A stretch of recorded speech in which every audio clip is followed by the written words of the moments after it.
ఆంధ్రప్రదేశ్లో ఎన్డీఏ కూటమి ప్రభుత్వం కొలువు తీరింది. పాలన కూడా మొదలైంది. ముఖ్యమంత్రిగా నారా చంద్రబాబు నాయుడు బాధ్యతలు తీసుకున్న తర్వాత అమరావతిలో పనులు ఊపందుకున్నాయి. ఈ క్రమంలో రాష్ట్రానికి కొత్తగా పెట్టుబడి దిశగా అడుగులు పడుతున్నాయి. ఏపీలో పెట్టుబడి పెట్టేందుకు పలువురు ఆసక్తి చూపిస్తున్నారు. తాజాగా చెన్నైలోని ఆస్ట్రేలియన్ కాన్సులేట్కి చెందిన ప్రతినిధులు సిఆర్డీఏ కార్యాలయానికి వెళ్లారు. ఆస్ట్రేలియన్ కాన్సుల్ జనరల్ సిలై చాకి ఆధ్వర్యంలో బృందం సిఆర్డీఏ కమిషనర్ కాటంనేని భాస్కర్తో భేటీ అయ్యారు. ఈ సమావేశంలో ప్రధానంగా ఆంధ్రప్రదేశ్ రాజధాని అమరావతిలో పెట్టుబడి పెట్టేందుకు ఆసక్తి చూపించారు. చంద్రబాబు ప్రభుత్వంతో కలిసి పనిచేసేందుకు సిద్ధమంటున్నారు. ఆస్ట్రేలియాకు వ్యాపారవేత్తలకు అమరావతిలో ఉన్న వాణిజ్య అవకాశాలపై సిఆర్డీఏ కమిషనర్ కాన్సుల్ జనరల్ సిలై చాకీలు చర్చించారు. అమరావతి ప్రత్యేకతల గురించి కమిషనర్ భాస్కర్ వారికి వివరించారు.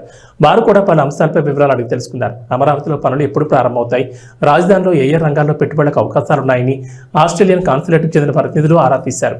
అమరావతి మాస్టర్ ప్లాన్ పెట్టుబడులకు ఉన్న అవకాశాల గురించి కమిషనర్ భాస్కర్ వారికి వివరించారు. రాజధాని ప్రాంతంలో తగినంత భూమి అందుబాటులో ఉందని, వ్యాపారవేత్తలు పెట్టుబడి పెట్టొచ్చని, అమరావతిలో మంచి అవకాశాలున్నాయని సిఆర్డీఏ కమిషనర్ చెప్పారు. రాజధానిలో పెద్ద ఎత్తున పెట్టుబడి పెట్టేందుకు తమ దేశం సిద్ధంగా ఉందన్నారు కాన్సుల్ ప్రతినిధులు.